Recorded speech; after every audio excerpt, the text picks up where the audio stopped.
Welcome back नाज़रीन। बारी studios Lahore से एक दफ़ा फिर आपको खुशामदीद कहते हैं। हम फिल्म के बहरान के हवाले से बात कर रहे हैं। यहाँ बहुत से लोग बैठे हुए हैं, बहुत से ऐसे लोग जो कि फिल्मों में काम करते थे, जो कि जिनको कुछ लोगों को एक्स्ट्रास कहते हैं, कुछ लोग जो पसे पर्दा काम करते हैं, उनके ज़बू हाली का हाल भी हम आपको बताते हैं। वो किस बात पे शिकवा कर रहे हैं उसकी बात भी हम आपको सुनाते हैं। यहाँ पे अच्छी खान साहब, आपने फिल्मों में बड़े बंदे मारे हैं खान साहब, और बड़ा आप माशाल्लाह मशहूर आप अदाकार हैं, मगर क्यों इस तरह का कल्चर आपने डेवलप किया? आपने सिर्फ एक चीज पे स्ट्रेस किया कि गुज्जर जो है वो सोसाइटी का हिस्सा है। ये मैं कहता हूं कि गुज्जरों को मैं तो उन्हें खराज तहसीन पेश करता हूं कि अगर गुज्जर इंडस्ट्री में आ गया, अगर गुज्जर सीसीपीओ लाहौर हो सकता है तो वो इंडस्ट्री का टाइटल रोल भी हो सकता है। हम बरादरी की बात नहीं, आर्मी में भी है, गुज्जर जर्नैल भी हैं। प्लीज मेरी बात को गलत ना समझा जाए। हम देखें मैं बरादरी की बात नहीं कर रहे, हम कैरेक्टर की बात कर रहे हैं। नहीं, कैरेक्टर्स देखें, हम उस कंसेप्शन की बात कर रहे हैं जो कि साथ कैरी करता है वो, कि हमें तो एक अच्छा फाइनेंसर चाहिए। अब वो गुज्जर की शक्ल में आ जाए, वो राजपूत की शक्ल में आ जाए, वो बट की शक्ल में आ जाए, जो भी आ जाए, वो इसलिए कि हमारे जो ठीक बात लोग हैं, ओके नूर साहब आप इसका जवाब देंगे। मैं चाहूंगी आप इसका जवाब दें जो ये बात कर रहे हैं कि हमें फाइनेंसर नहीं देता, जो फाइनेंस करेगा उसी तरह का हम कैरेक्टर बनाएं। वो ये बात तो बज़ाहिर सच्ची है, लेकिन मैं एक बात, आपने बात की कैरेक्टर की, जिस तरह गुज्जर एक कैरेक्टर है उस तरह जेम्स बॉन्ड भी एक कैरेक्टर है। हर बार जेम्स बॉन्ड जो है वो क्यों जाके इतने बंदे मारता है और वो करता है। रैम्बो भी एक कैरेक्टर है, वो भी एक कैरेक्टर है, जिस तरह गुज्जर एक कैरेक्टर है। रैम्बो अकेला जाके पूरी रशियन आर्मी को तबाह कर देता है और वो अकेला 2 कैदियों को छुड़ा के ले आता है, वो भी गुज्जर। फिर इसी तरह अगर आप मैट्रिक्स लेती हैं तो उसका कैरेक्टर भी गुज्जर। ये अब हमारे यहाँ चूंकि ना तो रैम्बो बन सकता है ना जेम्स बॉन्ड है, हम उसका नाम रख सकते हैं, हम उसका नाम गुज्जर ही रखेंगे और गुज्जर वही काम करेगा जो वो करता है। लेकिन किस तरह से करेगा उसका मुकाबला तो नहीं कर सकते। हमारे पास हमीद अख्तर साहब कहते हैं जेम्स बॉन्ड से बड़ा सुल्तान राय था जिसको सबने फॉलो किया है।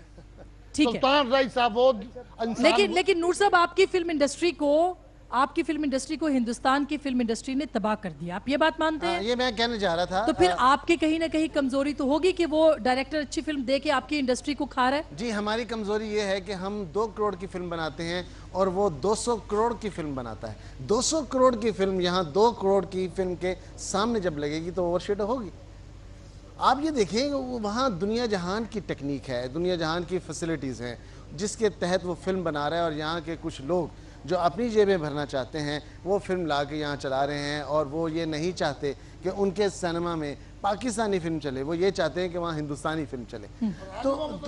तो कहने का सारे सिनेमा वाले मुसलमान हैं लेकिन इंडिया को पसंद कर रहे हैं, हमारी फिल्में नहीं लगाना चाह रहे वो। सर इसमें मजहब की बात नहीं है, हम तो मजहब की बात इसलिए मुसलमान कहा है कि हमारे मुल्क का जो सरमायादार है ना उसमें नेशनल स्पिरिट नहीं है। देखिए वो नेशनल स्पिरिट रखता हो ना फिर हमारी फिल्में लगाए। नहीं, लॉजिकल बात जो है ना वो यही है कि हमारे पास फाइनेंसर नहीं है, हमारे पास बजट नहीं है, हमारे पास फैसिलिटीज़ नहीं है, हमें कोई और काम आता नहीं, हम फिल्में बना रहे हैं जैसी भी बना रहे हैं। हमसे गलतियाँ हुई हैं, मैं यहाँ एडमिट करूँगा, कोई माने या ना माने, हमने एडमिट कर रहा हूँ मैं अपनी ज़ात के हवाले से कि हमसे गलतियाँ हुई हैं। हमने ऐसी फिल्में भी बनाई हैं जो हमें नहीं बनानी चाहिए थी, लेकिन हमने ऐसी भी फिल्में बनाई हैं जो शाहकार हैं। तो इसका मतलब ये हरगिज़ नहीं है कि आप शाहकार फिल्मों का तो जिक्र ना करें, उन फिल्मों का जिक्र करें जो हमने मजबूरी में बनाई। ठीक है, मैं मुसर्रत शाहीन साहिबा 60 से 2007 तक इंडियन फिल्म इंडस्ट्री या फिल्म की यहाँ पर दिखाए जाने पे पाबंदी थी। उस दौरान में कुछ काम हुआ लेकिन कुछ बहुत सा काम नहीं हुआ, खास करके हमारी 21वीं सदी के अंदर। सो आप क्या उसका इल्ज़ाम भी आप इंडियन इंडस्ट्री को लगाती हैं कि उस पर आप कोई काम नहीं किया? इसका इल्ज़ाम भी अपनी हुकूमत को दूंगी कि इंडिया की फिल्में, जितनी इंडिया की मूवीज़ हमारे यहाँ आती हैं, इंपोर्ट होती हैं, ठीक है जी, उतनी फिल्में हमारी भी वहाँ जानी चाहिए, वो बिल्कुल बैलेंस होना चाहिए। अब उन्होंने तो वहाँ से ज़र मुबादला कमा लिया, उनको तो वहाँ से फ़ायदा हो गया ऑलरेडी। वहाँ पर जो है 1 अरब लोग वहाँ पे रहते हैं, और अगर वो एक आने में भी फिल्म देखें, एक पैसे में भी उनके 4 करोड़ लोग फिल्म देखें तो उनको 4 करोड़ 10 करोड़ रुपए उनको आ गया।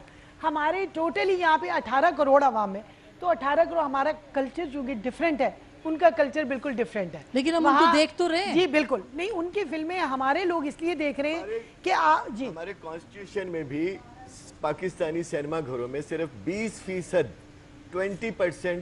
गैर मुल्की फिल्मों की नुमाइश की इजाजत है और 80% अच्छा, अब ये जो फिल्में बाहर से आ रही हैं आसमा साहिबा, ये जो बाहर से फिल्में आ रही हैं, ये फिर आप कहेंगी कि ये सियासत को भी, मैं सियासत के बारे में थोड़ी बहुत मामूली सी नॉलेज, आप जितनी तो नहीं, आपके सर के एक बाल के बराबर मेरी नॉलेज होगी, लेकिन ये है कि फिल्म इंडस्ट्री के सारे मामलात को मैं नज़र में रखती हूँ कि ये भी सियासी बुनियादों पे वहाँ से फिल्में लाई जा रही हैं। पिछले दिन में हमें पता लगा कि फलां फिल्म वजीर आजम के बेटे के दोस्त की थी, फलां फिल्म जो है वो सदर साहब के फलां बंदे के फलां, क्या होना चाहिए रिवाइवल के लिए, क्या होना कहते हैं कि मेरी जो सोच है हमेशा से रही। अच्छा, हमारी इंडस्ट्री की एक मैं बात कर लूं कि हमारी इंडस्ट्री की जो आप एक बात करनी, मुझे अपनी इंडस्ट्री से भी आज बहुत अरसे के बाद मुलाकात हो रही है, मुझे इनसे नहीं गिला, ये जो लोग बैठे हैं इनकी बात नहीं कर रही है, दो चार जो हमारे, मुझे पूरी फिल्म इंडस्ट्री से कि हम लोग इकट्ठे नहीं होते। हम लोगों ने भी ये जो जैसे मुत्तहिदा मजलिस वालों ने 2.5 फुट की अपनी अपनी मस्जिदें बनाई हुई है ना, इसी तरह फिल्म इंडस्ट्री में भी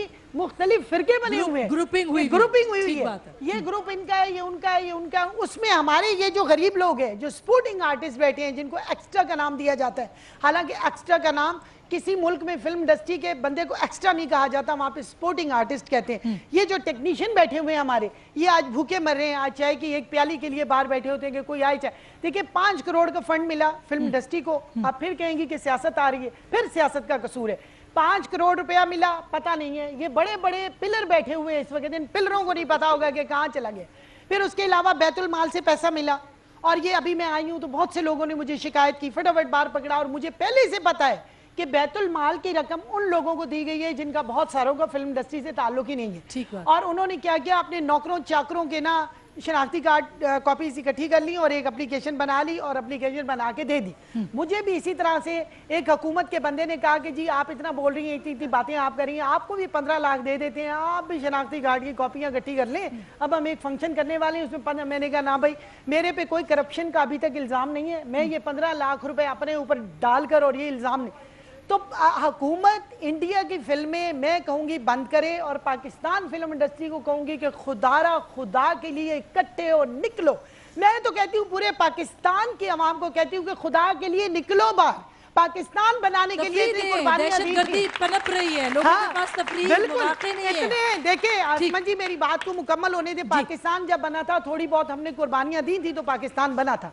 अब हमने पाकिस्तान को बचाना है, हमने उनकी कुर्बानियां देनी है। मैं कसम खा के कहती हूँ कि सबसे पहले मेरी एक अकलौती बेटी और दामाद है, उसको भी मैं ले आऊंगी मरवाने के लिए कि पहले गोली ये खाएंगे, बाद में आप लोग गोली खाएंगे, सबसे आगे करूंगी। जबरदस्त।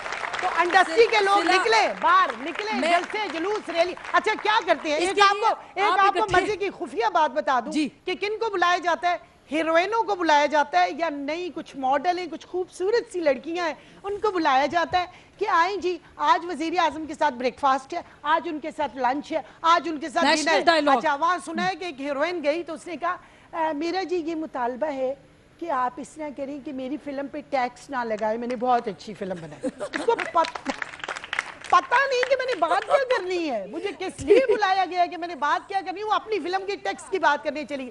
तो हुकूमत के लोग जो है ना, आंखों पे पट्टियां बांध के, अंधे होके, कानों में रुई दे के बैठे। आप क्यों नहीं लीडर बनती, आप बात तो कर रही हैं, आप क्यों नहीं कदम बढ़ाती इन सब लोगों के लिए, इंडस्ट्री आप इनको क्यों नहीं इकट्ठा करती? बिल्कुल तैयार हूँ, मेरी जान हाजिर है, लेकिन इंडस्ट्री के लीडर इस वक्त देखें जी, ये सही ग्रेजुएट है, नकली ग्रेजुएशन नहीं है इनके पास, इनके पास भी नकली ग्रेजुएशन नहीं है, उनके पास भी असली ग्रेजुएशन है। और बहुत सीनियर से लोग बैठे हुए, इनको मिनिस्टर बनाएं, इनको चेयरमैन सेंसर बोर्ड बनाएं, इनको नेफडेक में बिठाएं, इनको देखें इंडस्ट्री बात हो रही है उन ताले आजमा लोगों की। फिल्म वाले भी इसी जिस्म का एक हिस्सा है और वो ठीक हो सकता है, पाकिस्तान के इसी जिस्म का एक हिस्सा है।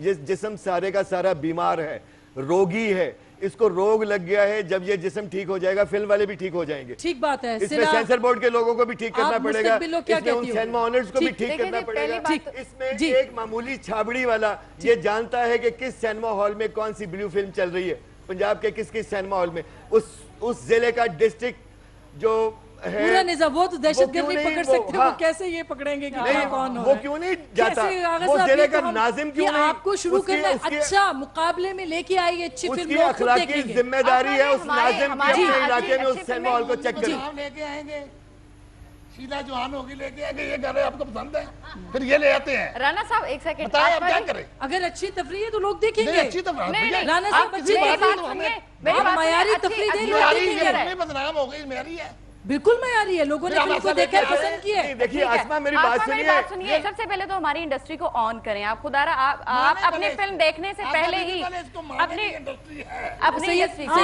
ठीक बात है, इंडस्ट्री खराब हो गई है ना। आखिरी बात मैं करना चाह रही हूँ, अच्छी फिल्म क्या कम्पीट करेगी तो आप लेके आएंगे इस इंडस्ट्री के अंदर? डेफिनेटली देखिए, और कंपटीशन नहीं करना चाहिए, हमें अच्छी फिल्म बनाना पड़ेगी, ये कन्फेशन हमें करना पड़ेगा।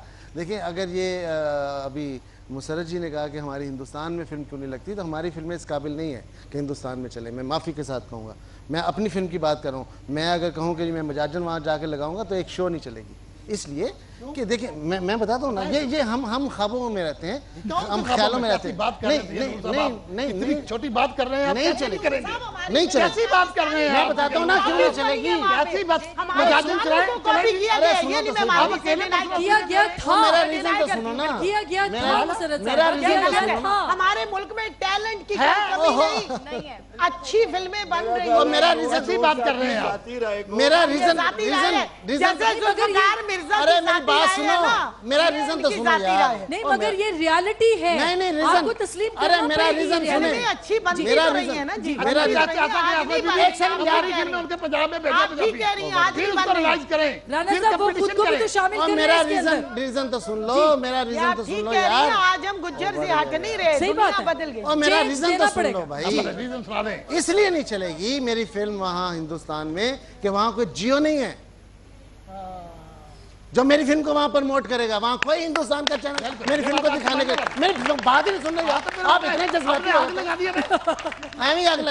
तो बात यह है कि यहाँ पाकिस्तान में जितने भी चैनल्स हैं वो इंडियन कंटेंट को प्रमोट कर रहे हैं, बिल्कुल कर रहे हैं। मुझे तो वहां जानता ही नहीं है, और कोई वहां का चैनल मुझे दिखाने के क्वालिटी तो फिर ये बोल की क्वालिटी है। ओके, इस बहस को हम आज आप माने कि बोल कोई फिल्म नहीं है। अच्छा, हम ये आपने चलाई है, हम किसी कंक्लूजन आप की लोगों ने तरफ चलाई है। ओके मैं किसी कंक्लूजन की तरफ उन बढ़ी लोगों हूं ने तो चलाई ये है, उन लोगों ने चलाई है जिनकी नाम मामा पापा, ये उन्होंने चलाई है, ये नहीं जानते, पूछे इनसे।